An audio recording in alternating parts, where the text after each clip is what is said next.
welcome to the MadTrio podcast. This week we have the California Pariah, Jonathan Charney, James the Fat Man Stevens, and special guest host, direct from the edge of the podcasting fringe, it's the Rob Charney. And welcome. I like the one with the music. We are at the eve of a Great Depression 2, China Boogaloo, so hope everybody's strapped in with their tray tables up, hoping to see what happens on this psycho circus we are on currently.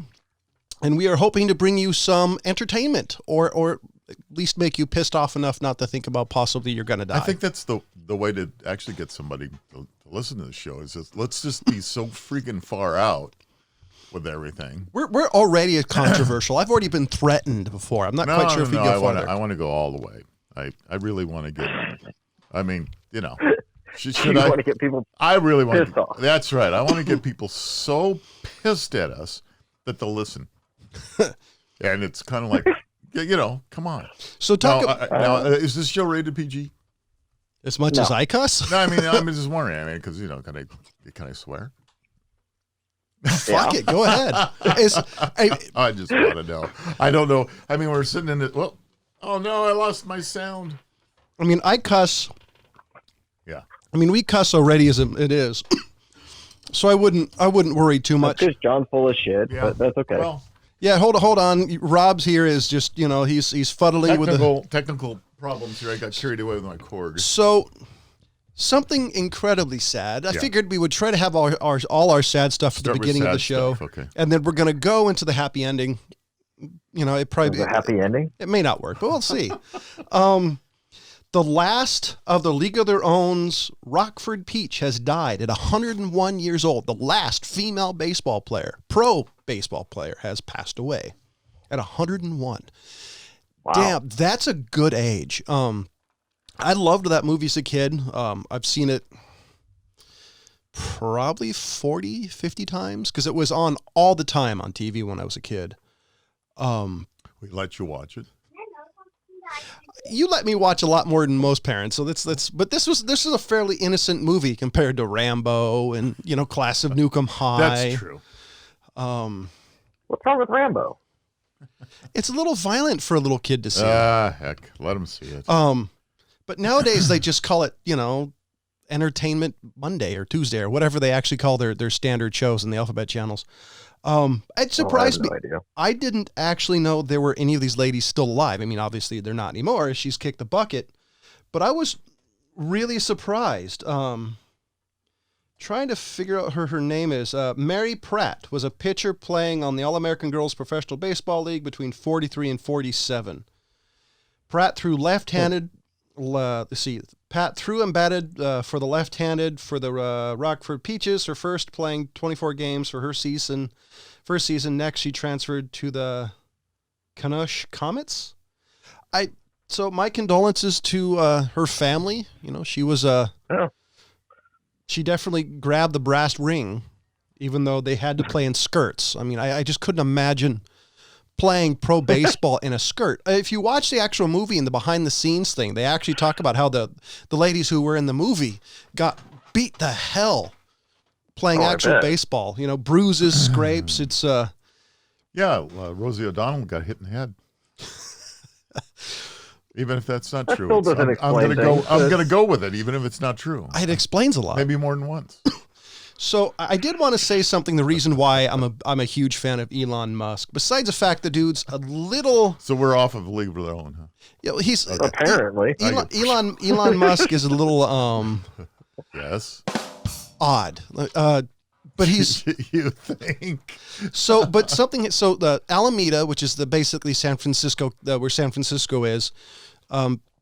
Basically said Elon Musk cannot start up the Tesla factory. The governor of California said, okay, manufacturing, et cetera, can start booting up with appropriate measures, and which counted Tesla. Alameda said, you're not.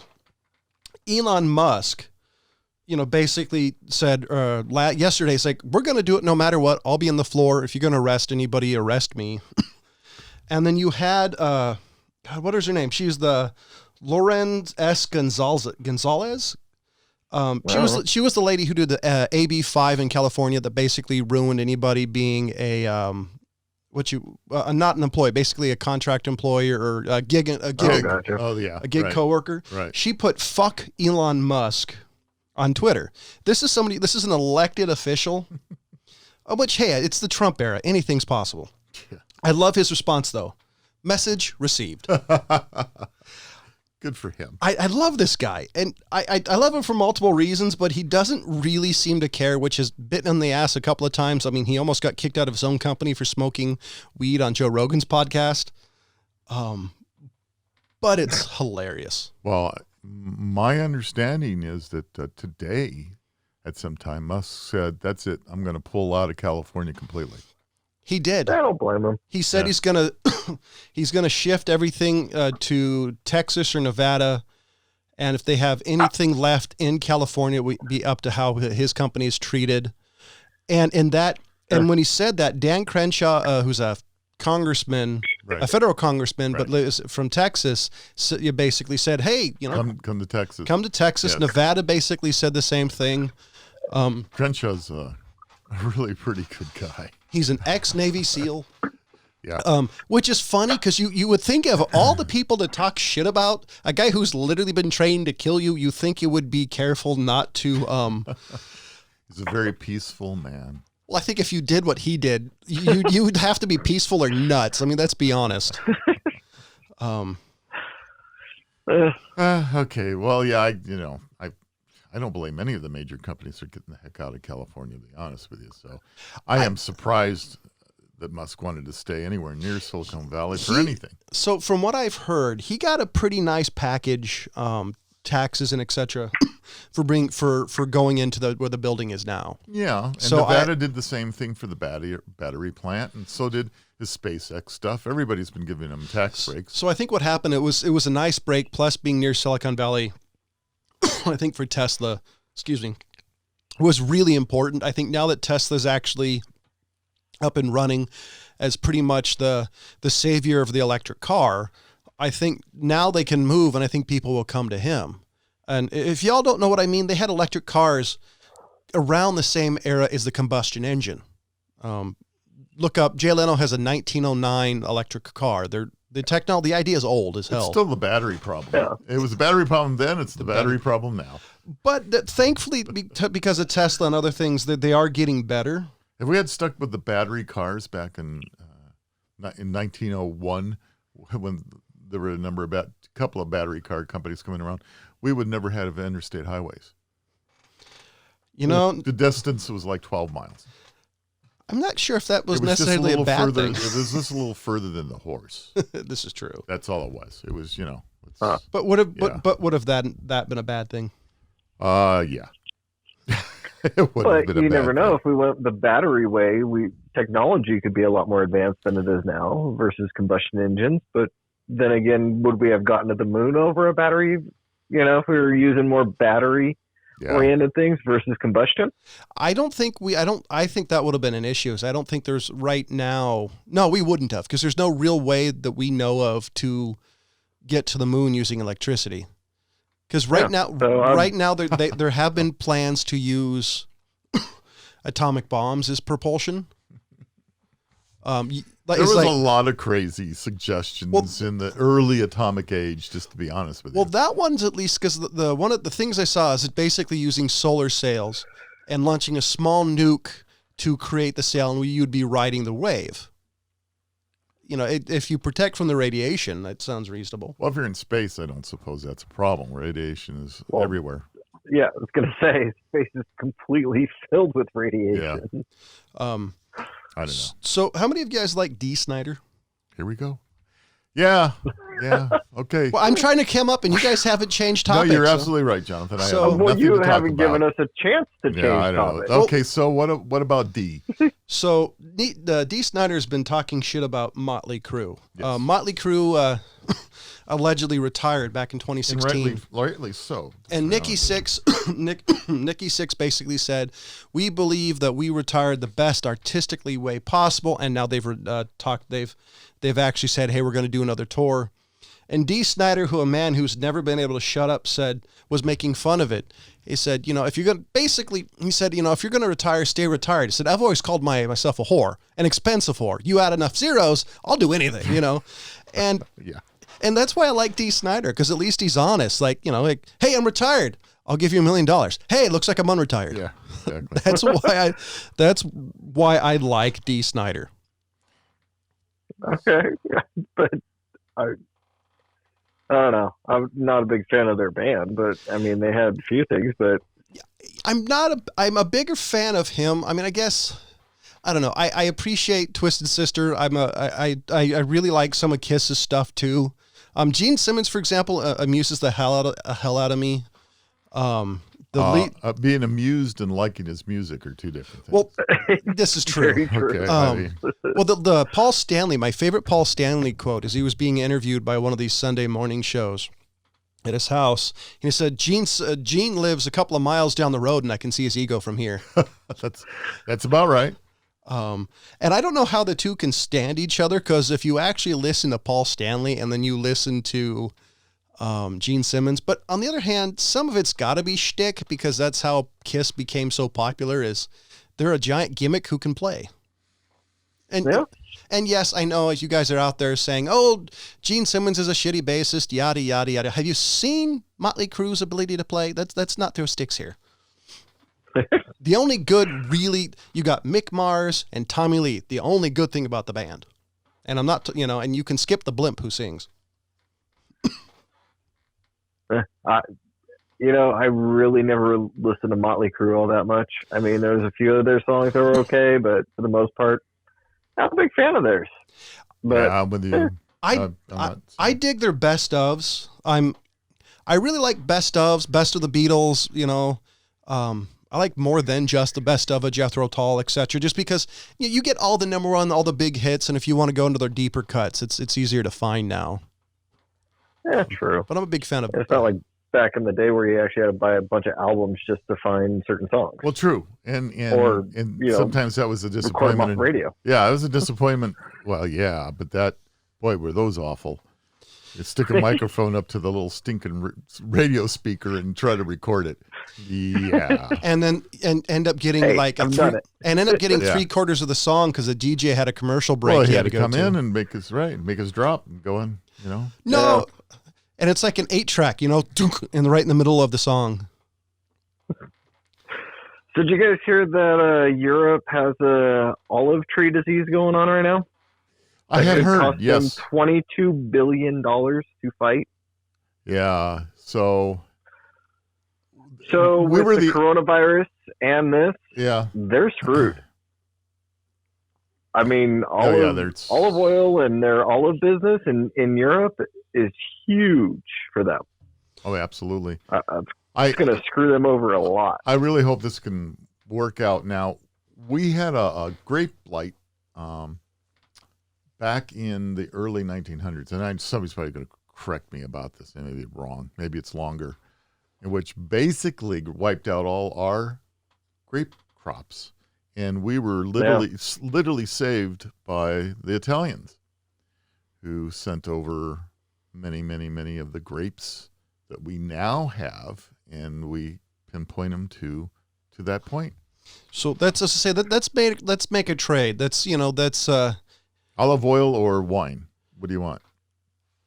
What's more? There's your I'd rather choice. have the olive oil. I don't drink wine. Yeah. So you give me a Maserati or a Porsche or Ferrari. We'll give you some. Ferrari. Yeah, but A Porsche's German. Can you imagine if something like that happened? I mean, what would our industry be that would be equivalent to Europe's olive trade? I mean, how don't know. How big is it though? I mean, really, is it giant? I mean, I don't know.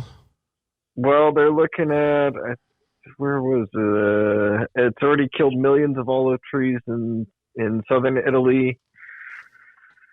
So I mean, it could wipe out the whole thing. They're saying this is the equivalent of coronavirus to trees, but I'm kind of thinking they're using that just because it's convenient. But yeah, the bacteria is wiping it out. I wonder, but it's gone from Italy to Spain and now into Greece. Yeah, hopefully they can get this figured out, because that's too important a crop for them. Yeah, I mean, well, the thing is that I don't have it right in front of me, but for olive trees to produce, they're not young, they're old. They have to be older trees to produce properly. Yeah. So it says it's hitting all the older trees that are 50 years old and stuff. So I'm sorry to hear that. Yeah, they're losing a lot. That's too bad. Hopefully they'll figure it out. Yeah. So how about $22 billion? That's what they're projecting. That's wow, a lot of money. Yeah. Well, the way everything's going in this world economy now, nothing's helping it. Just let's add that to it. It'd be like us not being able to even produce a single car for a number of years. But hey, how about Brian May supposedly ripping muscles in his butt? I haven't heard of that one. Yeah, Queens, Brian May. The question he is, was hospitalized after ripping butt muscles to shreds. This was a quote: ripping butt muscles to shreds while he was gardening. Well, the question is it like Sean Waltman, the wrestler, he actually tore his anus doing a move and was in the hospital. He did it twice. So is it that bad? Like when? Yeah, I mean, but I want to know what the heck he's gardening. He is in his 70s. Honestly, he could have just bent over or squatted to do something. Well, maybe so. Honest, since I'm close to that, I get it. I understand it. But it's like, come on, that's pretty funny. You gotta admit. That's pretty hardcore, man. Yeah, I mean, painful. Oh, yeah, no kidding. But I'm still trying to figure out exactly what he's gardening. I shouldn't laugh at it. I'm sorry, but that headline, that one killed me. Yeah. I heard that, and I just was like, oh my God. And then unfortunately the song Bicycle started playing in my head. I don't know why, but when I heard that was the first thing that popped in my head. It's like, oh God, that's not we good. know where your head is. So, well, what about former Bad Company's lead singer, Brian Howe? He died at 66, my age, exactly my age. I know of the band, but I couldn't tell you anything. Bad Company? I know of them, but I can't, at the top of my head, I can't place. Bad Company? I don't know any of the song names. Like, that's the problem. Like, I know actual, like, I know once I hear the song, I actually know the beat more than I do. Okay. What you call it? Bad Company? Yeah. I don't know any of the actual song I don't know song titles. Let's see if I can find some for you. So did any of you guys talk about Brian May? Any of you guys seen that Queen movie? I didn't. Did you, James? No, the Bohemian Rhapsody, no. Yeah, I've seen a bunch of clips, and it's one of these things like I keep meaning to see, but for some reason it keeps... I've heard it's a great movie. I just haven't gotten around to it. And speaking of movies, so Disney Plus surprisingly released the newest Star Wars Rise of Skywalker. I hadn't seen it before. I completely forgot that it was out in theater right before all this, Corona and social distancing stuff hit. I watched it, and I'm sitting there, and I'm finished the movie, and I'm thinking, I wonder how many more of these Disney's going to do. So I looked it up, and after Rise of Skywalker, they're projecting 3 more coming out by 2022. What's up? Okay, now I know Bad Company. Okay, that's enough. This episode's going to get removed, Dad. But anyways, I do know Bad Company now. Thank you. All right. I just wanted to give you a hint. No, I appreciate it because I just couldn't place it. Obviously. Sorry, James. However, if you give me the flute playing any section of Jethro Tull, I can generally... I got a flute story. I have a flute story after James. Hopefully it doesn't revolve anything Brian May did. No, has nothing to do with Brian May. But anyways, yeah, so I was just looking at I just am surprised at how much... They'll milk it for, as far as I'm concerned, knowing Disney, they'll milk it for every penny they can milk. Well, they basically... But I'm starting to think that it's going to become like, the James Bond series, which has 26 movies. Yep. Well, from the last time I looked it up, or 26, really? I was reading about it. I looked it up. It's wow. 26. Because of the Han Solo movie, it changed some of the directions. But I heard originally they were going to do a Boba Fett movie, a Han Solo movie. They were going to do a Windu movie, and like maybe a Princess Leia movie. And they're basically going to do all of everything they could. And then when they realized most people didn't like the Han Solo movie, because they got, in my opinion, getting rid of the Legacy universe killed the franchise. Because I just don't like the new ones. They're entertaining, but they're not Star Wars. Yeah.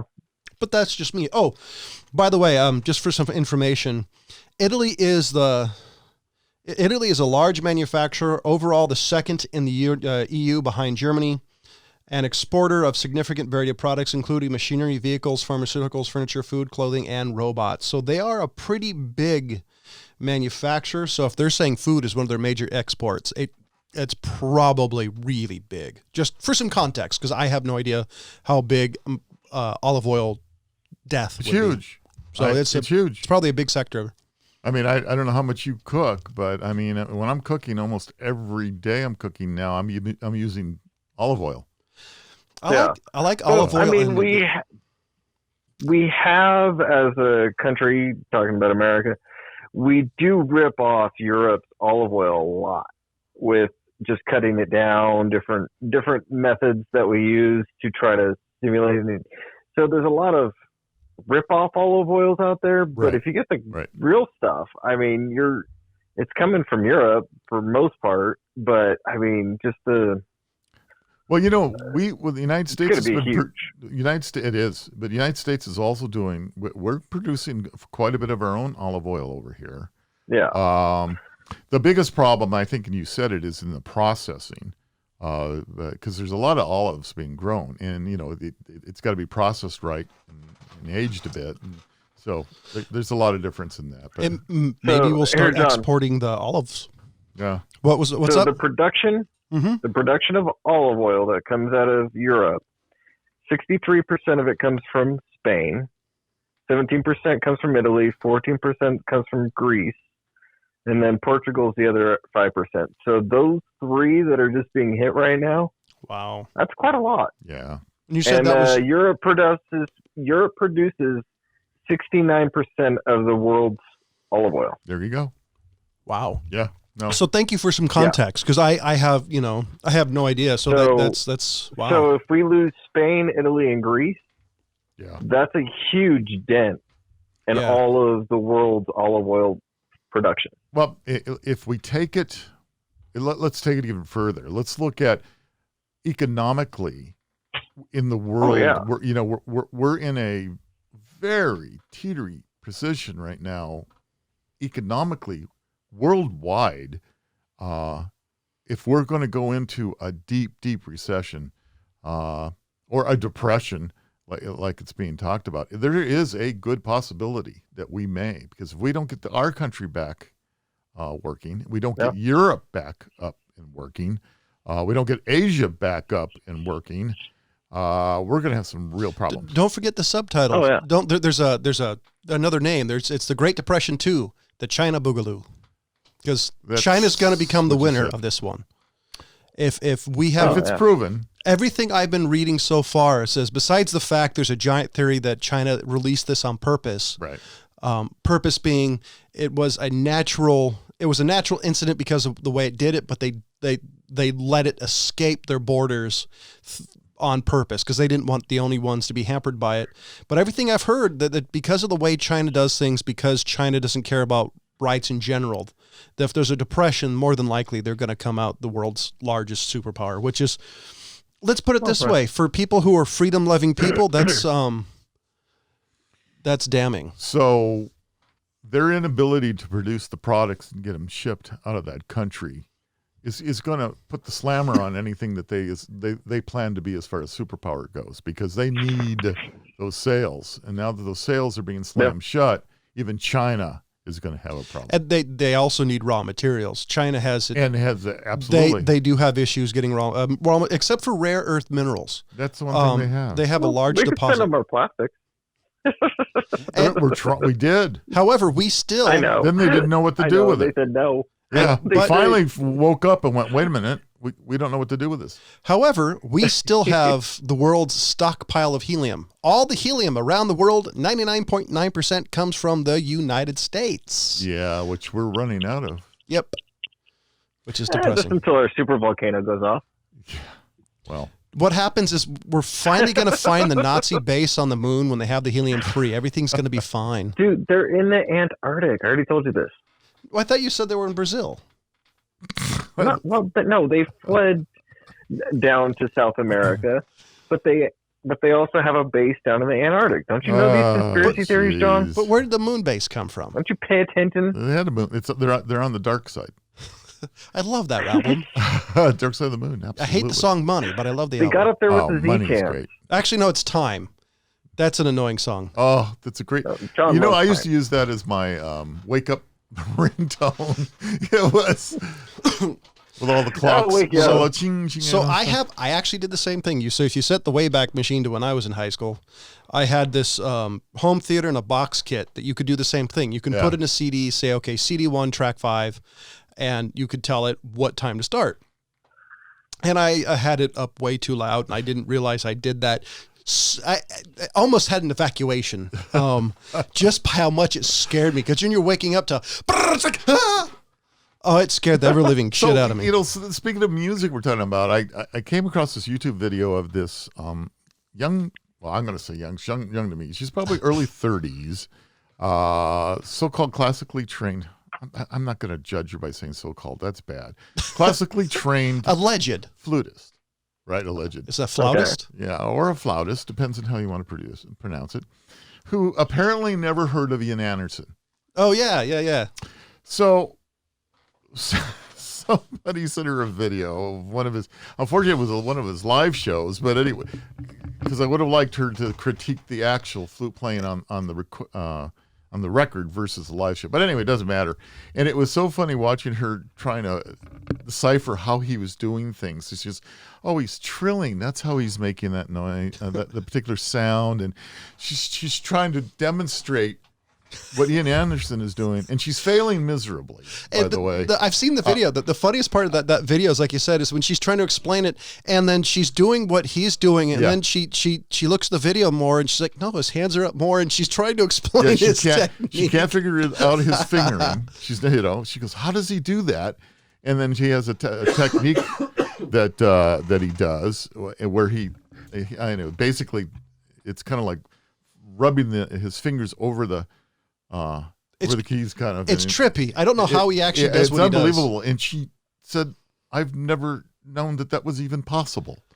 It was like, I'm going to put myself as a classically trained music teacher who doesn't understand me. So I'm curious when it becomes the classically trained, because I've always heard say a Shakespearean. I can say the same thing. Like say Shakespearean actors. Nothing outside of Shakespeare is acting. Is it the same way with like some of these people who are classically trained musicians? If you spend any time in playing classical music with a renowned orchestra, which I happen to do with the LA Phil for a small period of time, I can say I was classically trained.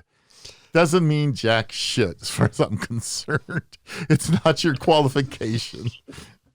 I'm sorry. You see, it's just a big difference between somebody who does it professionally and learns their own way for things versus somebody who was taught by a bunch of people, who compiled all their methods together. That's basically what's going on with somebody who goes to school versus somebody who does it as they grow up and just end up being in a band as far as musicians go, or, somebody like, you could even use the culinary industry. Somebody who's learned to cook through going to restaurants and being taught that way. You're going to learn different methods through different things. And I've done things in the kitchen where I've had people come over and go, hey, show me that.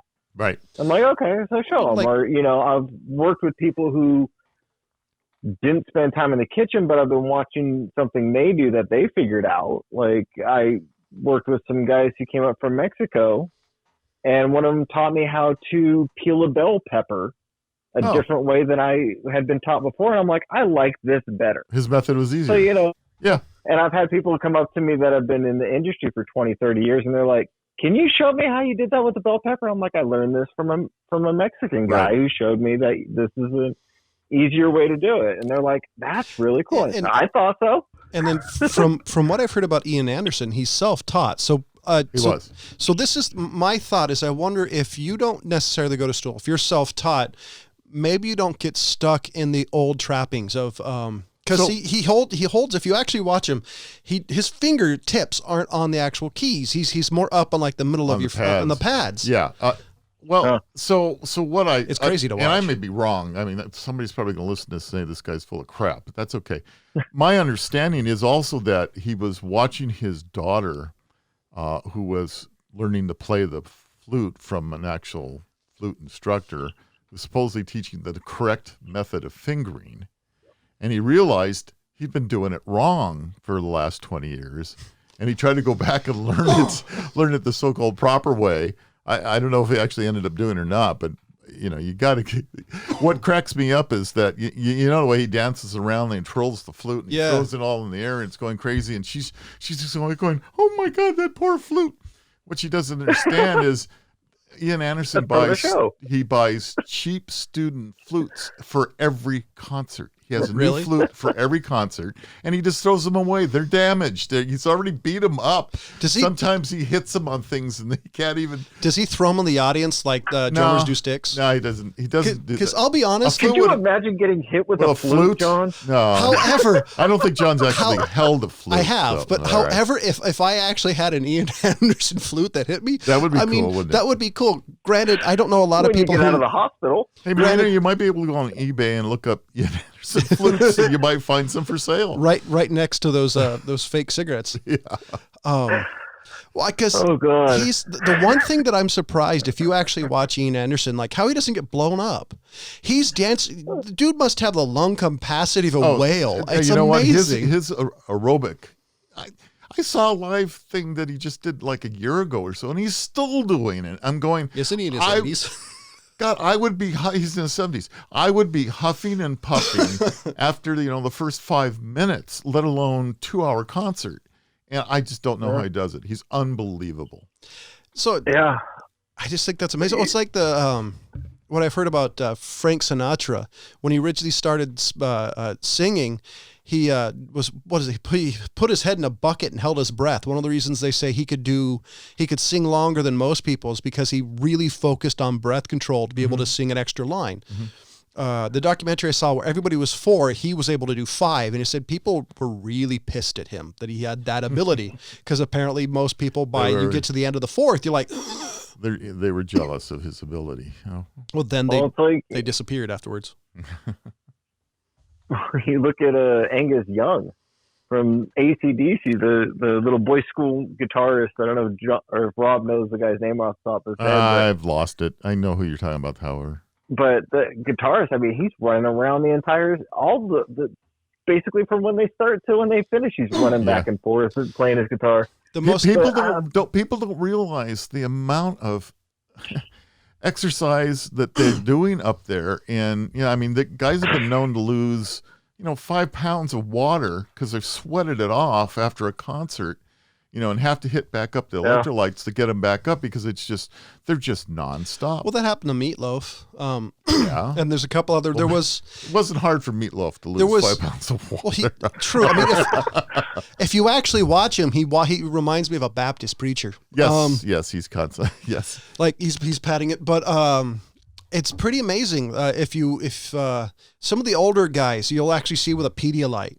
Actually, I saw one of the older fellas. I wish I remember who it was. He had a bottle of the children's Pedialyte sitting on top of a speaker. And he needed to. Every once in a while, he'd go back and drink and said, hey, at least the guy's not going to die on stage. Exactly.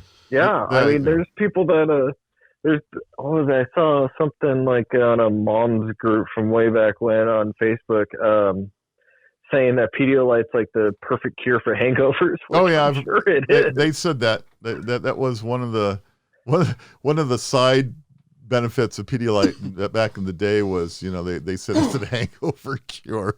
I don't think they ever did a commercial for it, but that was always what, we always said, get those electrolytes back into you. So. My favorite thing about Angus Young, I got really into watching videos of famous musicians, their crews, the backstage, their equipment guys.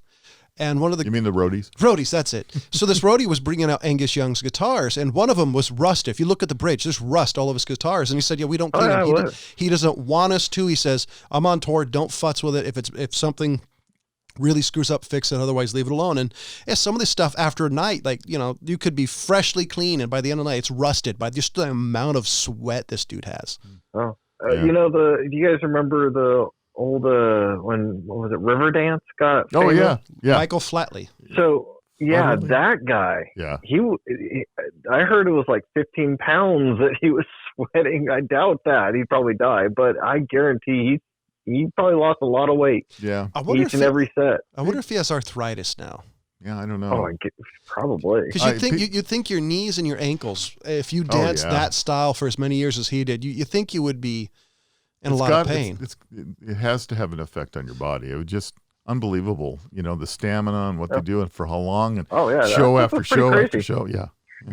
I do remember. I cannot imagine being on tour for that. No, dancers, it's so easy to overlook the athletics. We talk about these. I think we've mentioned in the show before about, glorifying basketball players and baseball players and all the ballers and everything's, you forget how much the dancers and the musicians and how athletic all of these guys are, and it's easy to overlook, I guess. But speaking of different playing styles, so I'm pretty sure John knows who he is, but have you ever heard of a guy by the name of Phil Keaggy, Rob? I have. Yeah? Yeah. Yes, I have. Now, there's a guy who has a different playing style. Yeah. And he's amazing, considering he's missing bits of his fingers. Right.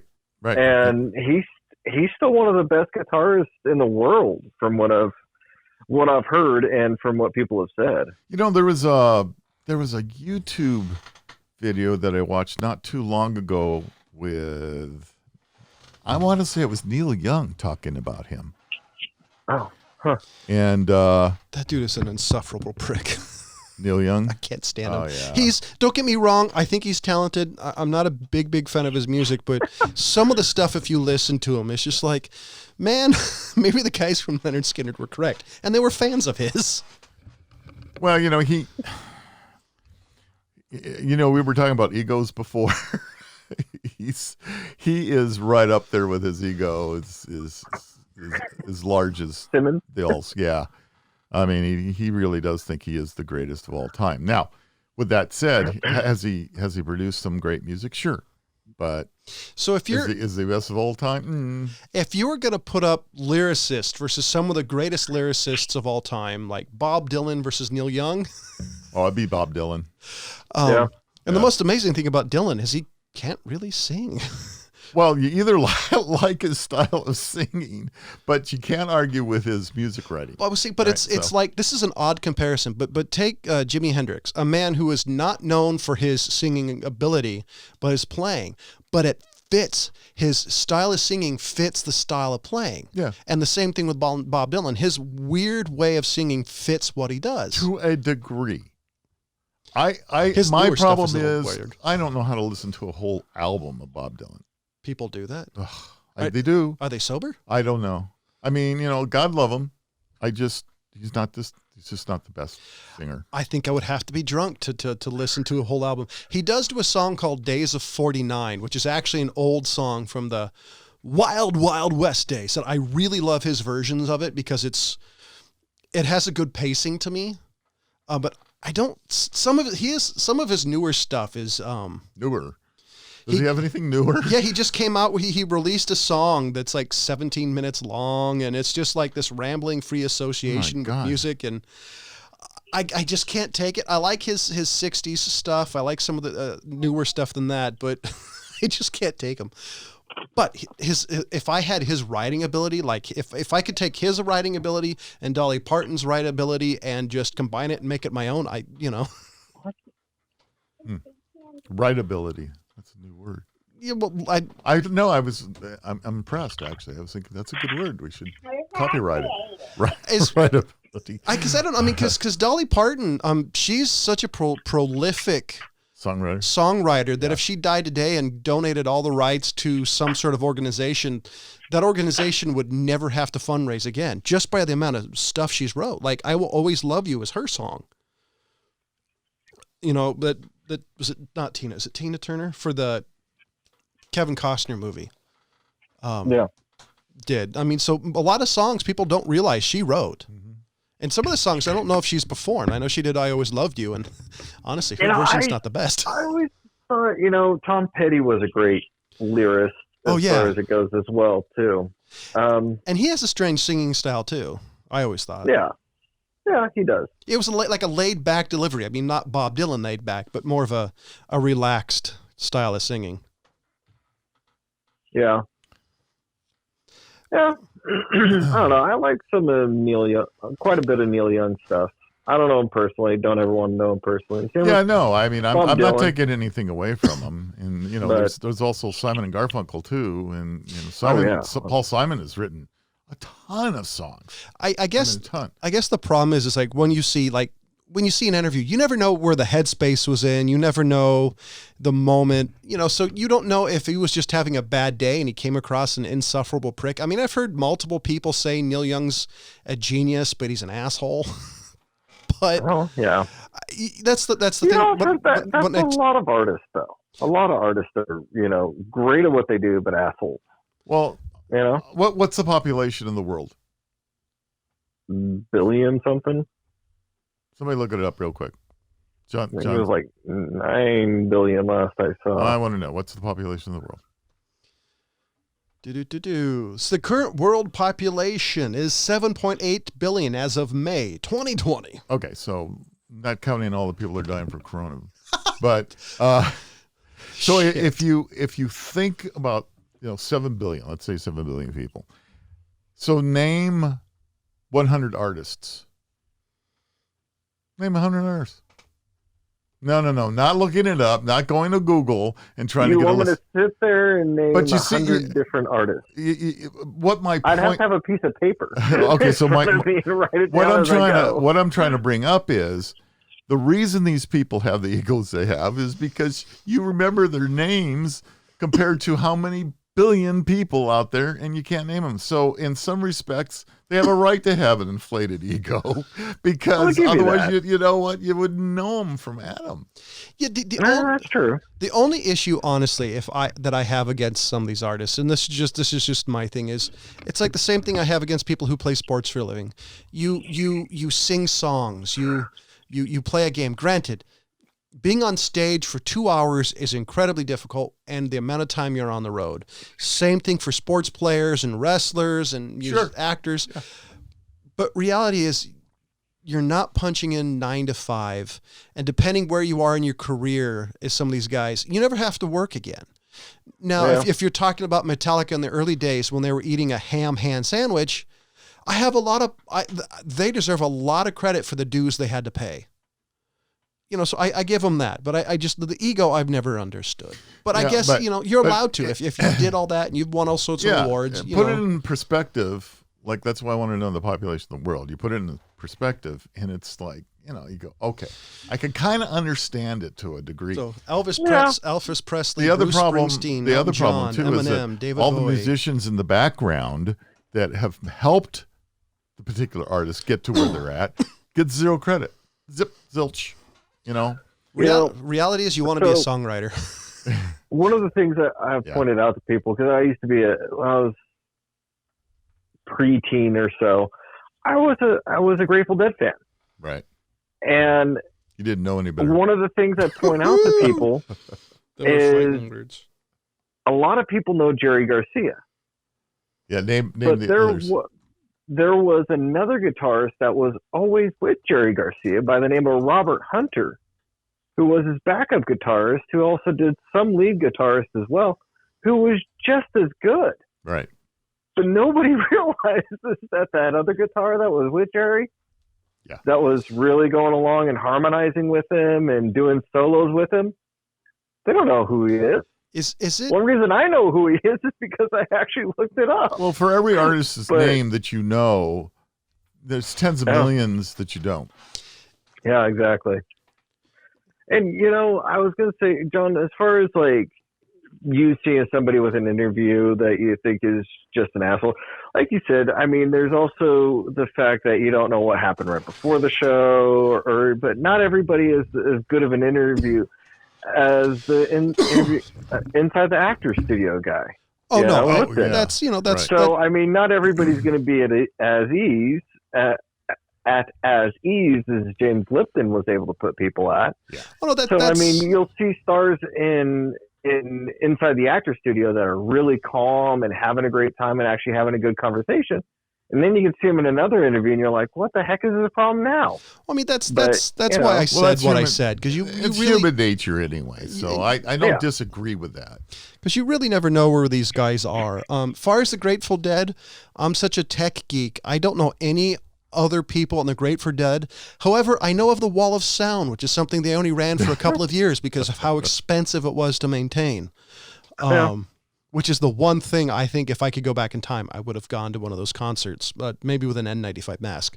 I think it'd be the same, the same thing you guys said and I said is, it just depends on the moment. However, there are stars like Richard Dean Anderson that multiple people I know have run into him. I've read multiple things where he says, you know, he's kind of a douche, but on the other hand, you know, if you've got the money, you've put in the dues. You know, as long as you're not kicking kittens, I don't particularly care. However, I was working, well, you know, he was able to get a number of shows and be successful as a star, and that's fine and dandy. Who cares what you know? When it comes down to, I don't care if he wants to give somebody a signature or not, autograph or not. You know, whatever. Yeah. Oh, talk about famous people. Jerry Stiller passed away. Yeah. And a man who one of the rare guys in Hollywood was in multiple shows, two of them playing the same character pretty much. I didn't realize he did something with his wife back in the day. They were a comedian team. Jerry Stiller and Anne Marie. I didn't know that. Oh yeah, that's how they started. I think they were one of the Ed Sullivan discoveries, if I'm not mistaken. He died at 94 years old. Yeah, good run. Which, I was going to say, good run for him. I loved his character on Seinfeld. And apparently King of Queens, which I've never actually seen, they said he did the same basic character. I never watched the show. I maybe caught one episode of the show, and he was on it. And that's the only reason I was slipping through channels. He's the only reason that I stopped to listen to it, because it was him, or watch it. Yeah.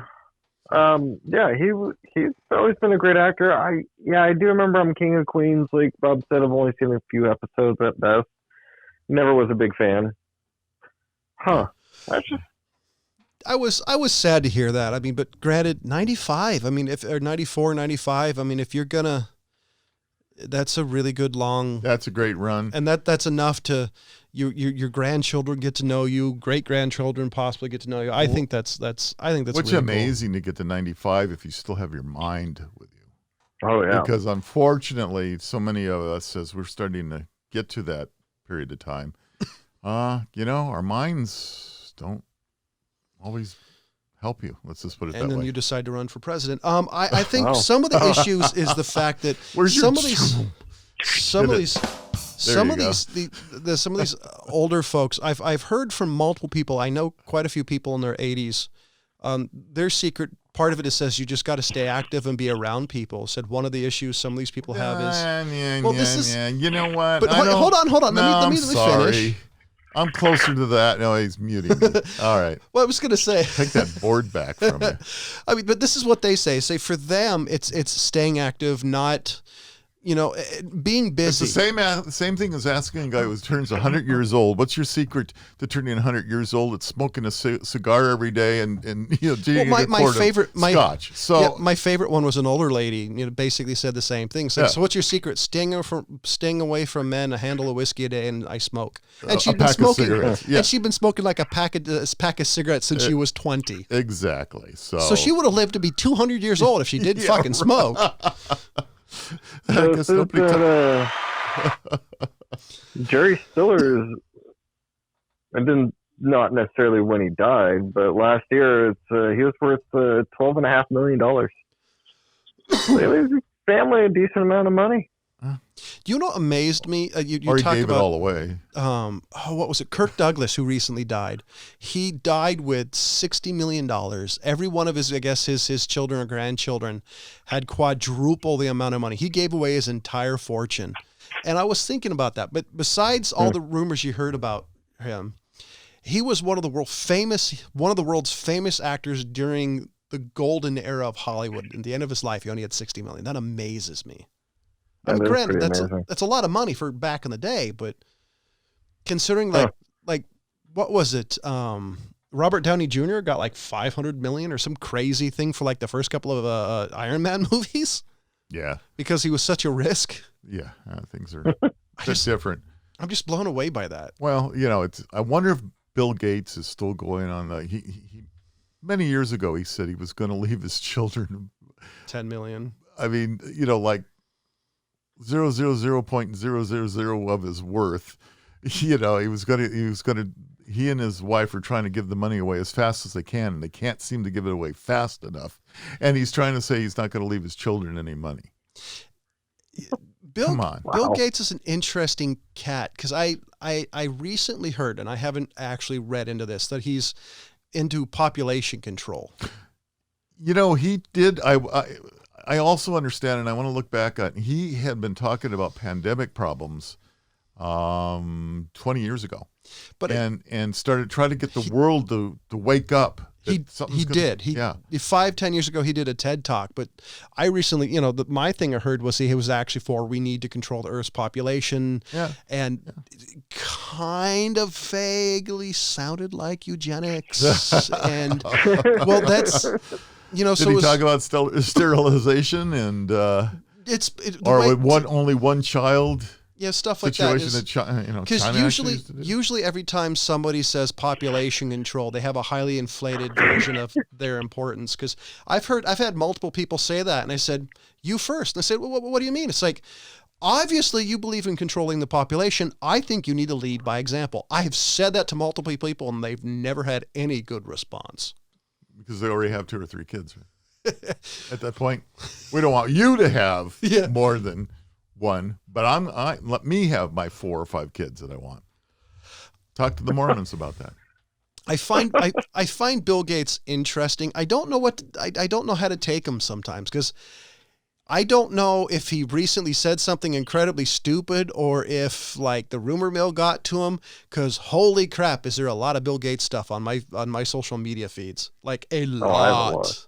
It's interesting if we look at the top guys from the major companies. We've got the Microsoft, we have the Amazon, the Bezos, we've got the Musks, we've got the Virgin. Oh, Richard Branson. Sir Branson. You've got these billionaires and that dude in Mexico, something slim. Yeah, there's a number of them throughout, and some of them, people go, "Oh, he's the greatest." You listen to him talk; he's got all this sage wisdom to talk about, and others you wouldn't want to even listen to for about 2 minutes. And Gates. He's not. I don't know. He falls into a different category, I think. I always think about this, if you had the choice of hanging out with somebody for a day or talking with somebody, I'd love to talk to Bill Gates. However, hanging out for the day just for sheer entertainment factor, give me the billionaire who's doing blow off of hookers, because at least you're gonna at least be entertained. Bill Gates to me, we just got. That's I don't it. The know show if just got that's cut going off. to be entertainment or incriminating yourself, John. Yeah. I'm watching. I'm not doing. No. No, see, that's still incriminating yourself because you're there watching without reporting. So that's giving some type of consent. So that's still a bit of illegal, John. So because who would you rather spend time with, Bill Gates or Elon Musk? See, the only issue with Elon... Can I take a nap? The only know. issue I have with Wonder. Elon is if you listen to the interviews he's done, he's kind of a slower interview because I honestly think he's thinking so much, or it just relaying the information what he's trying to talk takes away. He would be interesting. I think Bill Gates to me might be more relatable just because I'm a geek and I would be very interested on the history of computing and how he, kind of the beginning of Microsoft. Elon Musk for me, I think is so beyond. Okay, Bill Gates or Steve Jobs? Bill Gates. Okay. Can I pick Steve Jobs because I'm not going to be talking to him? He's dead. Well, the only reason why This is all hypothetical. the only reason about that Steve Jobs Sorry, James. is I think Steve Jobs and I would have a personality clash just from everything I've ever read about the guy. But I just think that was just him. Yeah. Oh, well, you may be right. I don't know. I'm just throwing it out there. I mean, we can do these. I'd take Harpo Marx over any of them. There you go. Just get a horn.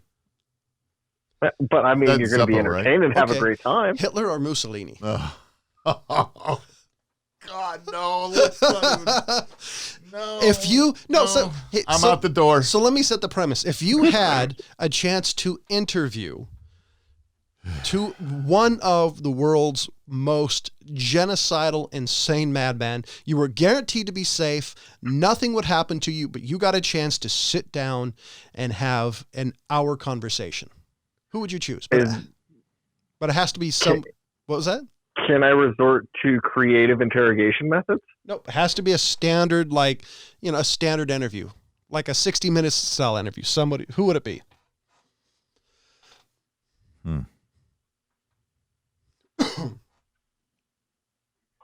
I think I'd go with Hitler because as far as I've ever known, Mussolini wasn't very eloquent as a speaker.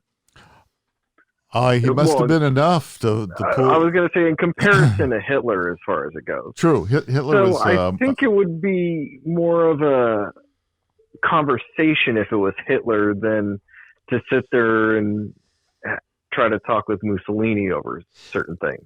I got to be honest, I wish I spoke German because I've heard, if you listen to Hitler's speeches in the original German, the way he speaks, I've heard people say he's a good storyteller. The tale he weaves, I've heard is masterful.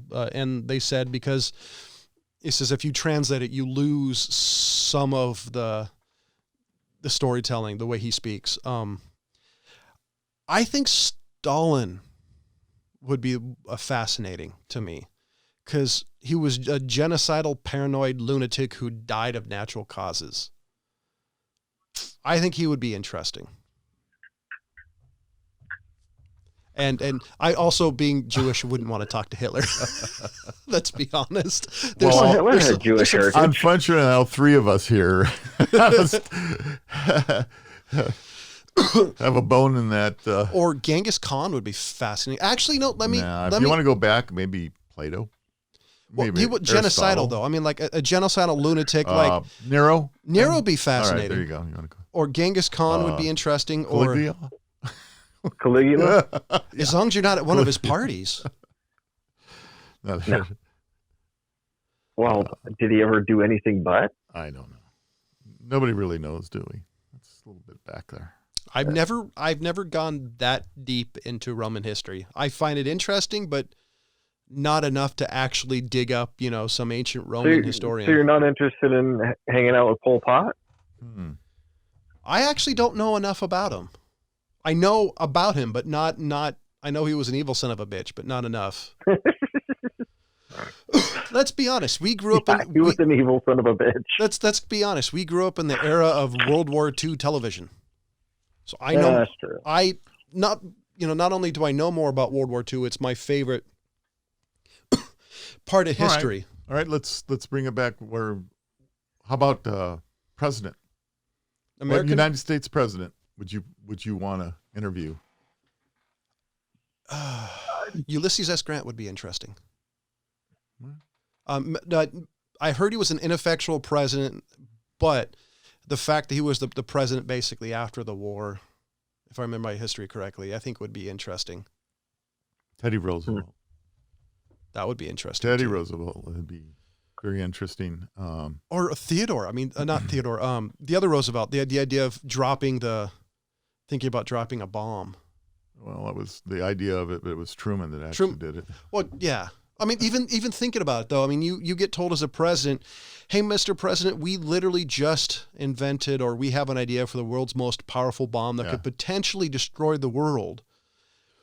That's got to fuck with you. Just thinking, save lives, destroy the planet. I mean, oh my God, what a choice. I mean, that's a lot more than, hey, do I want vanilla with my cake, or do I want chocolate?